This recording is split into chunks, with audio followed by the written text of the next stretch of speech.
पहले एक अहम खबर आपको दे दें। जिला सांबा से दिल दहला देने वाली खबर। जी हां, पहाड़ी इलाके डाकी गांव का वाकया है। एक संगदिल बाप ने किया अपने बेटे का कत्ल।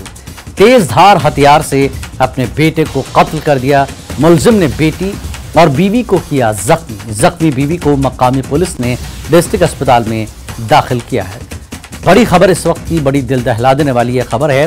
जिला सांबा से दिल दहला देने वाली ये बड़ी खबर, जहां पर दिग्गी गांव में वाकया है कि एक संगदिल बाप ने अपने बेटे का कत्ल किया है। तेज धार हथियार से अपने बेटे को कत्ल कर दिया है। मुलजिम ने बेटी और बीवी को जख्मी किया है। जख्मी बीवी को मकामी पुलिस ने डिस्ट्रिक्ट अस्पताल में दाखिल किया है। तो एक संगदिल बाप ने अपने बेटे का कत्ल किया। मुलजिम ने बेटी और बीवी को भी जख्मी किया है और मकामी पुलिस ने बीवी को डिस्ट्रिक्ट अस्पताल में भर्ती कराया है। तो बड़ी ही दिल दहला देने वाली ये खबर है। इसके पीछे क्या वाकया है अभी तक पता नहीं, लेकिन जिला सांबा से दिल दहलाने वाली ये बड़ी खबर पहाड़ी इलाके डाकी गांव का वाकया है। एक संगदिल बाप ने अपने बेटे का कत्ल कर दिया। तेज धार हथियार से अपने बेटे को कत्ल किया है और मुलजिम ने बेटी और बीवी को भी जख्मी किया है। जख्मी बीवी को मकामी पुलिस ने डिस्ट्रिक्ट अस्पताल में भर्ती कराया है।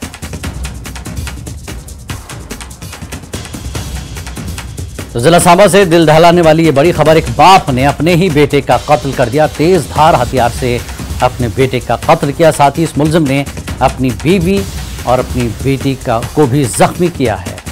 फिलहाल जख्मी उसकी बीवी को मकामी पुलिस ने डिस्ट्रिक्ट अस्पताल में भर्ती कराया है। जख्मियों की क्या सूरत हाल है, इस बारे में मजीद तफसीलात का इंतजार है। बड़ा ही अजीबोगरीब और दिल को दहला देने वाला ये वाकया है। जिला सांबा में ये दिल दहलाने वाला वाकया है। पहाड़ी इलाका है डाकी गांव, जहां एक संगदिल बाप ने अपने बेटे का तेज धार हथियार से कत्ल कर दिया है। अपने बेटे को कत्ल कर दिया।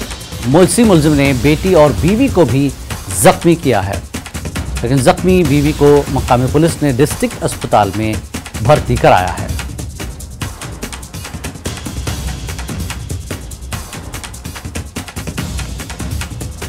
तो बड़ी ही दिल दहलाने वाली ये खबर, बड़ी खबर आपको बता दें जिला सांबा से, जहां एक बाप ने अपने ही बेटे का तेज धार हथियार से कत्ल कर दिया है और अपनी बीवी और बेटी को भी जख्मी किया है। फिलहाल मुलजिम की बीवी को मकामी पुलिस ने डिस्ट्रिक्ट अस्पताल में भर्ती कराया है।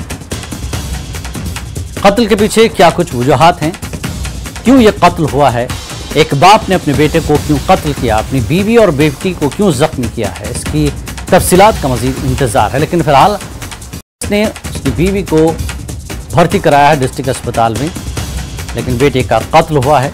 एक संगदिल बाप ने अपने बेटे का कत्ल कर दिया है। जिला सांबा से ये बड़ी खबर। और आगे बढ़ेंगे। जम्मू के मेयर राजेंद्र शर्मा ने जम्मू में सालाना बैसाखी मेले की तैयारियों का जायजा लिया। उन्होंने मुख्तलिफ महकमों के ओहदेदारों की एक टीम के साथ जम्मू में रणबीर नहर का दौरा किया, जहां बैसाखी मेला होने वाला है।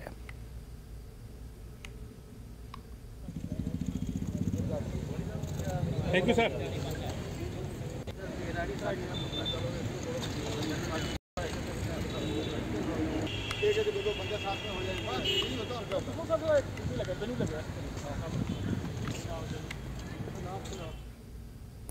और श्रीनगर में एक नए सेक्स रैकेट का पर्दाफाश हुआ है।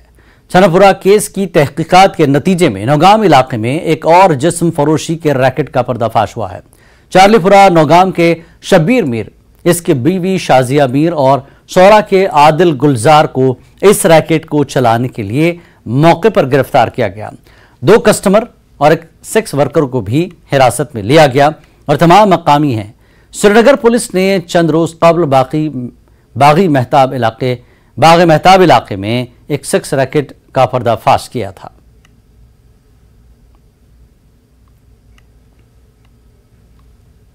श्रीनगर पुलिस ने जिस्म फरोशी के एक और रैकेट का पर्दाफाश किया है। जी हाँ, बिल्कुल ये आप देख रहे हैं, ये तस्वीरें हैं। यहाँ पर जो जिस्म फरोशी का धंधा चल रहा था, यह इस मकान में श्रीनगर पुलिस ने आज रेड की। छानपुरा पुलिस स्टेशन को लीड मिली थी क्योंकि हाल ही में उन्होंने बागी मेहताब में एक जिस्म फरोशी के रैकेट का पर्दाफाश किया था। उसके बाद उन्होंने उस केस में जब इन्वेस्टिगेशन की, उसी से बताया जा रहा है कि उसी से लीड मिलते हुए उन्होंने यहाँ पर आकर इस मकान में उन्होंने कार्रवाई की और यहाँ पर रेड डाली। थोड़ा सा हम आपको अंदर लेके चलते हैं क्योंकि ये मकान है, यहाँ पर वो किराए पर रह रहे थे। जो यहाँ पर मकामी लोग हैं उन्होंने कहा कि इससे पहले उन्होंने कंसर्न जाहिर किया था। तो यहाँ पर आप देख सकते हैं, यहाँ पर जो ये कमरे हैं, यहाँ पर ये लोग किराए पर रह रहे थे और यहाँ पर ही ये गंदा खेल खेला जा रहा था। लोगों के मुताबिक उन्होंने कई मरतबा जो इस मकान का मालिक है उससे शिकायत की थी, लेकिन उन्होंने कोई कार्रवाई नहीं की। यहाँ पर उन्होंने जो इस रैकेट में मुलव्वस, जो इस रैकेट को चला रहे थे, 3 अफराद को उनको गिरफ्तार किया है, जिनमें एक खातून भी है। वही सेक्स वर्कर को भी उन्होंने यहां से पकड़ा है और साथ ही उन्होंने 2 कस्टमर्स को यहां से पकड़ा है। यानी कुल मिलाकर 6 बंदों को आज श्रीनगर पुलिस ने यहां पर पकड़ा है। छानपुरा पुलिस ने ये कार्रवाई अंजाम दी। अब पुलिस ने जब आज कार्रवाई की तो लोग भी कुछ हद तक जो है पुलिस की कार्रवाई की सराहना करते हैं। न्यूज़ 18 के लिए नौगां श्रीनगर से मैं आबिद हुसैन। सरहद पार से ड्रोन की दरअंदाजी का मामला हिंदुस्तान के लिए एक चैलेंज है और वो इस मसले से निपटने की कोशिश कर रहा है। भारत पाकिस्तान की जानिब से भी कोशिशें नाकाम बना रहा है। तो दरअसल ये मामला अक़वाम मुत्तहिदा में भारत की मुस्तकिल मंदूब रुचिरा कंबोज ने उठाया है। उन्होंने अक़वाम मुत्तहिदा की सलामती काउंसिल में अपने खिताब के दौरान पाकिस्तान को बैनुल-अक़वामी बरादरी के सामने बेनकाब किया है। रुचिरा कंबोज ने तमाम ममालिक पर जोर दिया कि वो ड्रोन के गैर कानूनी हथियारों की सरहद उबूर करने की कोशिश की मजम्मत करें। Volume and quantity of the small arms acquired by terrorist organizations remind us time and time again that they cannot exist without the sponsorship or support of states. In our context, we are facing a serious challenge of cross-border supply of illicit weapons using drones, which cannot be possible without active support from the authorities in control of those territories. The international community should condemn such behavior and hold such states accountable for their misdeeds. एक बार फिर आपको ये खबर बता दें कि जिला सांबा से दिल दहलाने वाली ये खबर आपको बता रहे हैं। पहाड़ी इलाके डाकी गांव का एक वाकया है। यहां पर एक संगदिल बाप ने अपने बेटे का कत्ल कर दिया है और तेजधार हथियार से अपने बेटे को कत्ल कर दिया है और इसी मुलजम ने अपनी बेटी और बीवी को भी जख्मी किया है। जख्मी बीवी को मकामी पुलिस ने डिस्ट्रिक्ट अस्पताल में भर्ती करवाया है।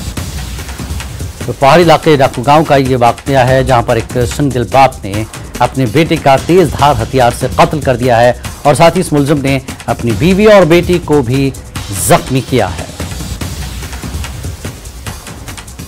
और हमारे साथ हमारे नुमाइंदे शाम जुड़ चुके हैं। शाम, एक बाप ने बेटे का कत्ल किया, बीवी और बेटी को जख्मी कर दिया, क्या है इस पूरे पीछे की कहानी? क्या कुछ गुत्थी खुलकर सामने आई है?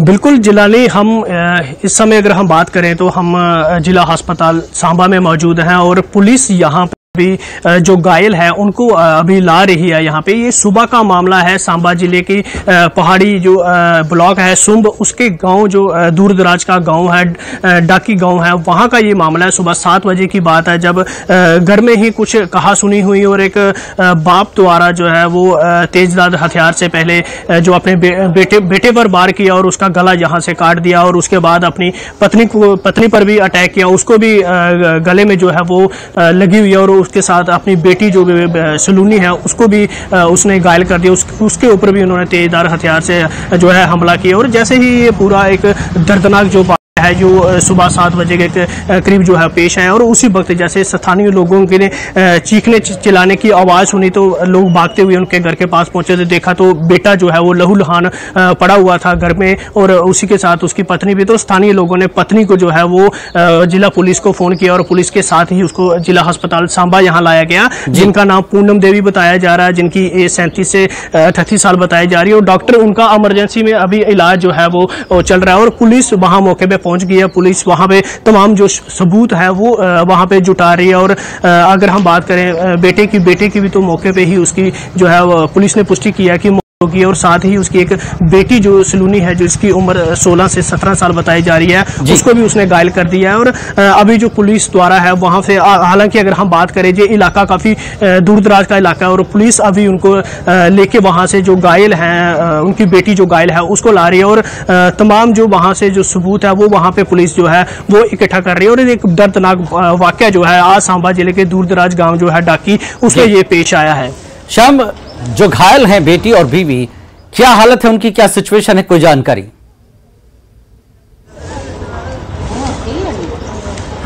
बिल्कुल, बेटी की अगर हम बात करें तो बेटी अभी जहां हॉस्पिटल में नहीं पहुंच पाई है, पुलिस उसको ला रही है और रास्ते में ही पहुंचे हैं। और अगर पत्नी की उसकी बात करें, पूनम देवी की, उनका इलाज जो है वो इमरजेंसी हॉस्पिटल में अभी चल रहा है। उनको काफी डीप कट लगा है गले में। अगर हम बात करें तो डॉक्टरों ने फिलहाल कहा है कि खतरे वाली कोई बात नहीं है, अभी स्थिति उनकी स्टेबल है, लेकिन फिर भी उनका इलाज जो है वो हॉस्पिटल में चल रहा है। ठीक है, बहुत बहुत शुक्रिया शाम इस पूरी जानकारी के लिए। एक छोटी सी कहासुनी की वजह से एक बाप ने अपने बेटे का कत्ल कर दिया और बीवी और बेटी को जख्मी कर दिया है, जैसा कि शाम बता रहे थे। बहुत बहुत शुक्रिया शाम।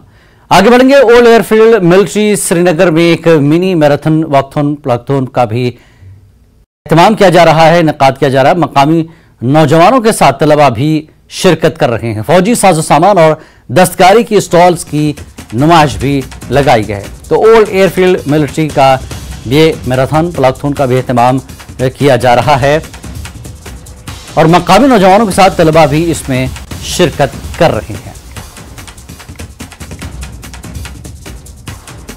जी आबिद हमारे नुमाइंदे इस वक्त हमारे साथ जुड़ चुके मजीद जानकारी के लिए। आबिद, इस मैराथन का, मिनी मैराथन वॉकथॉन प्लॉकथॉन का जो एहतमाम किया जा रहा है, क्या कुछ नजारा वहां पर देखने को मिल रहा है? जी जिलानी, बिल्कुल अभी मिनी मैराथन यहाँ पर शुरू हो चुका है, वॉकथॉन शुरू हो चुका है। उसको जो हरी झंडी वो दिखाई गई है। पहले हम आपको ये दिखाएंगे क्योंकि अभी जो फ्लैगाथॉन है उसमें ये खवातीन शिरकत कर रही है। आर्मी की कुछ खवातीन है, मकामी कुछ खवातीन है। यहाँ पर आप देखिए डिस्प्ले साफ किया जा रहा है, सेव एनवायरमेंट सेव अर्थ, क्योंकि इसका जो थीम ही आज क्लीन इंडिया ग्रीन इंडिया, जैसे कि लगातार कोशिशें की जा रही है कि एनवायरमेंट को बचाने के लिए और लोगों में बेदारी पैदा करने के लिए एनवायरनमेंट के हवाले से इस जो यहाँ पर ये मैराथन, प्लेगाथन, मिनी मैराथन या वॉकथॉन हो रहा है, का मेन मोटिव ही यही है, एक अवेयरनेस पैदा की जाए लोगों में कि एनवायरनमेंट को साफ रखना कितना जरूरी है। क्योंकि अगर हम एनवायरनमेंट साफ रखेंगे उससे आपकी सेहत भी साफ रहेगी और माहौल भी साफ रहेगा। क्योंकि लगातार कोशिशें की जा रही है और क्योंकि जिस तरह से अब यूथ को इन तरह के प्रोग्राम में इन्वॉल्व किया जा रहा है, मकसद यही है कि जैसे समाज में बुराइयां पल रही है, खासकर मंशियात, तो कहीं ना कहीं उससे भी इन नौजवानों को दूर रखा जाए। और यहाँ पर इससे पहले क्योंकि अभी खवातीन का ये प्लेगाथॉन होगा, इससे पहले मिनी मैराथन हुआ जिसमें मकामी नौजवानों के साथ साथ जो आर्मी के एहलकार है उन्होंने भी शिरकत की, वो उसका इफ्तिताह हुआ। उसके बाद स्कूली बच्चे जो के मकामी बच्चे थे उन्होंने शिरकत की वॉकथॉन में, उसका इफ्तिताह हुआ, हरी झंडी उसको दिखाई गई। अब यहाँ पे आप देखिए जो ये प्लेगाथॉन है, खवातीन हाथ में बैनर लिए हुए, प्ले कार्ड लिए हुए, every day is a day, इस तरह की जो ये नुमाइश वो हो रही है। क्योंकि जिस तरह मैंने पहले ही कहा कि इसका थीम ही यही है, सेव अर्थ सेव एनवायरनमेंट, या कोशिशें लगातार की जा रही है जितना माहौल को साफ रखा जाए उसी तरह से इंसान की सेहत भी साफ रहेगी और उससे कई तरह के फायदे हैं। तो वही कहीं ना कहीं कोशिश की जा रही है। जी जिलानी। जी आबिद, यहाँ पर फौजी साजो सामान की नुमाइश और कई स्टॉल्स भी, दस्तकारी के स्टॉल लगाए गए हैं, तो इसमें क्या कुछ दर्शाया जा रहा है? बिल्कुल झिलानी, अभी ये जो रेस का प्रोसेस खत्म होगा उसके बाद प्लांटेशन ड्राइव भी है और उसके बाद जो आर्मी के इक्विपमेंट्स है उनको रखा जाएगा, वहां पर उनको उनकी नुमाइश होगी। और उसके साथ साथ उसके बाद एक यहाँ पर जो स्टॉल्स है, जो गवर्नमेंट अप्रूव्ड वेंडर्स है वो लगाएंगे वहां पर, और कहीं ना कहीं उन पे भी उस तरह के साज सामान रखा जाएगा जिससे ये मैसेज दी जाए कि एनवायरनमेंट को बचाना जरूरी है। आप देखिए ये अभी प्लेगाथॉन कर रहे हैं, हाथ में ये जो पॉलिथीन लिए हुए ये सड़क पे कचरा जो है वो उठाते हुए ये मैसेज दे रही है, क्योंकि कोशिश हम करेंगे आपको ये तस्वीरें एग्जैक्टली दिखाने की किस तरह से ये आप देखिए जिलानी ये अपने जो सड़क पे अब ये चल रहे हैं सफाई भी कर रहे हैं, मैसेज देना चाहते हैं सबको कि कितना ज़रूरी है एनवायरनमेंट को बचाना, अपने आसपास को साफ रखना। ये खवातीन अभी एक तरह से प्लैगथॉन में चल रही है और ये अपना काम भी कर रही है। जिलानी जैसे मैंने पहले आपको कहा इस इवेंट के बाद यहाँ पर लास्ट पे प्लांटेशन ड्राइव भी होगी, वो इख्तितामी जो तकरीब होगी उस टाइम पे होगी और उसी के बाद यहाँ पर जो आर्मी के इक्विपमेंट्स है वो भी दिखाए जाएंगे, क्योंकि अभी ये रेस शुरू हुई है ओल्ड एयरफील्ड में हम तो काफी सारे लोग यहाँ पर जो ये अब आर्मी की खवातीन है ये भी आ रही है, ये भी इसमें शिरकत कर रही है। और फिर से हम कहेंगे लगातार कोशिशें की जा रही है एनवायरनमेंट की जानिब से, इंतजामिया की जानिब से एनवायरनमेंट के तई लोगों में बेदारी पैदा करने की, या फिट इंडिया की अगर हम बात करेंगे उस हवाले से लगातार कोशिश की जा रही, बेदारी फैलाई जा रही और उसी के सिलसिले में ये जो यहाँ पर इवेंट है वो हो रहा है। जी बहुत बहुत शुक्रिया आबिद इससे पूरी जानकारी के लिए। यहाँ रुकेंगे छोटे से ब्रेक के लिए, ब्रेक के बाद फिर लौटते हैं।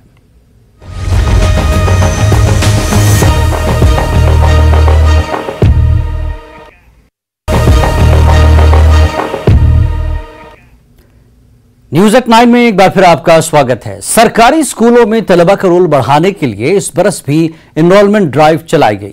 वालिदैन ने अपने बच्चों को प्राइवेट स्कूलों से निकाला और सरकारी स्कूलों में दाखिला कराया, मगर कई सरकारी स्कूल ऐसे हैं जहां असातिज़ा की कमी है, जिसकी वजह से बच्चों की तालीम पर काफी असर पड़ रहा है। पेश है बडगाम से आबिद हुसैन की यह खास रिपोर्ट।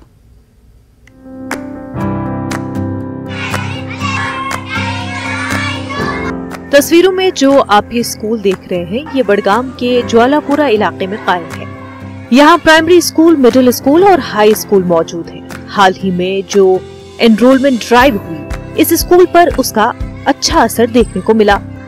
यहाँ का रोल काफी बढ़ा क्योंकि कई सारे बच्चों ने प्राइवेट स्कूल छोड़कर यहाँ दाखिला लिया। अब यहाँ प्राइमरी स्कूल में 62, मिडिल स्कूल में 112 और हाई स्कूल में 150 के करीब बच्चे हैं। स्कूल में तो सब कुछ है मगर असातिज़ा की कमी है, जिसकी वजह से बच्चे काफी परेशान हैं और उनकी तालीम पर असर पड़ रहा है। बच्चों का कहना है कि उनके साथ नाइंसाफी हो रही है। मैं प्राइवेट स्कूल से आई हूँ और हम यहाँ पे फैसिलिटी देख के, टीचर देख के आए हैं, लेकिन यहाँ पे जो भी टीचर है उनकी ट्रांसफर हो गई। अब जो हमारा साइंस टीचर है वो हमें उर्दू भी पढ़ाता है और साइंस भी पढ़ाता है, इतनी किल्लत है। और हम आउट गोइंग क्लास भी है। हम यहाँ पे बहुत उम्मीदों के साथ आए और ये हमारे फ्यूचर का सवाल है। हम यही अपील करना चाहते हैं कि हमें जल्द से जल्द टीचर्स भेज दे, क्योंकि हम 10th जो है वो आउट गोइंग क्लास होती है। ये हमारे फ्यूचर का सवाल है। टीचर्स की कमी है यहाँ पे, तो यहाँ पर ये एडजस्टिंग कर रहे हैं। जो साइंस टीचर है वो हमें कभी कभार मैथ पढ़ाने आ रहा है, मैथ टीचर कभी कभार हिस्ट्री पढ़ाने हैं। हमें यहाँ पर टीचर्स थे लेकिन उनको उठाया गया, दूसरी जगह लिया। तो ये है हमारी प्रॉब्लम। मैं यही कहना चाहता हूँ कि हमें टीचर्स भेजें। आप अंदाजा लगाइए, यहाँ पर प्राइमरी स्कूल में 62 बच्चों को पढ़ाने के लिए सिर्फ एक उस्ताद है, जबकि मिडिल स्कूल में 112 बच्चों के लिए महज 4 असातिज़ा है। वहीं हाई स्कूल जिसका रोल तकरीबन 150 है, यहाँ सिर्फ 7 असातिज़ा इन बच्चों के लिए मौजूद है। बच्चों का कहना था कि यहाँ पर उस्ताद काफी थे मगर उनकी ट्रांसफर हुई और फिर यहाँ किसी को नहीं लाया गया।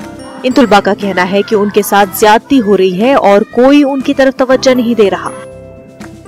देखिए, हम यहाँ पे गरीब फैमिली से आ रहे हैं, यहाँ पे अपनी प्रॉपर तालीम हासिल करने के लिए, लेकिन यहाँ पे हमें प्रॉपर सब्जेक्ट के प्रॉपर टीचर्स नहीं है। हमें उस मुश्किल से हमें साबिका करना पड़ता है। हम अब यही गुजारिश करते हैं कि हमें प्रॉपर सब्जेक्ट के प्रॉपर टीचर्स अवेलेबल रखें। हमें अच्छी तालीम से साबिका नहीं हो पा रहा है यहाँ पर, इसलिए हम यही गुजारिश करेंगे कि हमारे यहाँ पे टीचर्स दें, हर सब्जेक्ट के लिए एक्सपर्ट टीचर्स की जरूरत। उधर वालिदैन ने भी इस पर तशवीश का इजहार किया। उनका कहना था कि अगर उन्हें ये पता होता कि उनके साथ वादा खिलाफी होगी तो वो कभी भी अपने बच्चों के मुस्तकबिल के साथ नहीं खेलते। उन्होंने कहा कि इंतजामिया के पास कई मरतबा ये मुतालबा किया मगर कोई कार्रवाई नहीं हुई। तो अगर बच्चे ऐसे प्राइवेट स्कूलस मन गवर्नमेंट स्कूलस मन क्या क्या फायदा दिन तलीम असल हेचन अदब वदब वो तम हेचन तेल टीचर आसान मगर बदकिस्मती सानिस गाँव खास कर कह टीचर हाई स्कूल 7 टीचर तक 20-25 टीचर यह रोल कम अज कम 7 बच्चे। वाजरे जिले में कई ऐसे स्कूल मौजूद है जहां पर बच्चों का रोल कम है मगर असातिज़ा काफी ज्यादा। ऐसे में इंतजामिया को इस पर गौर करने की जरूरत है। सरकार ने इस मरतबा भी सक्सेसफुल एनरोलमेंट ड्राइव की और काफी सारे बच्चे प्राइवेट स्कूलों से उठकर उन्होंने सरकारी स्कूलों में दाखिला लिया, क्योंकि उनके वालिदैन के साथ वादा किया गया था कि उनको बेहतर फैसिलिटी मिलेगी। जवालापुरा में आपने देखा बच्चे तो है लेकिन असातिज़ा की कमी है, जिसकी वजह से बच्चे भी परेशान हैं। उनका कहना है कि उनको टीचर न होने से उनको काफी मुश्किलात का सामना है। उन्होंने अपील की है इंतजामिया से इनके स्कूल में असातिज़ा को लाया जाए ताकि इनको अच्छी तालीम फराहम होगी। उम्मीद है ये रिपोर्ट देखने के बाद इंतजामिया हरकत में आएगी और जो बच्चों का मुतालबा है वो पूरा होगा। न्यूज़ 18 के लिए बड़गाम से मैं आबिद हुसैन। इस बुलेटिन में फिलहाल इतना ही। नमस्कार।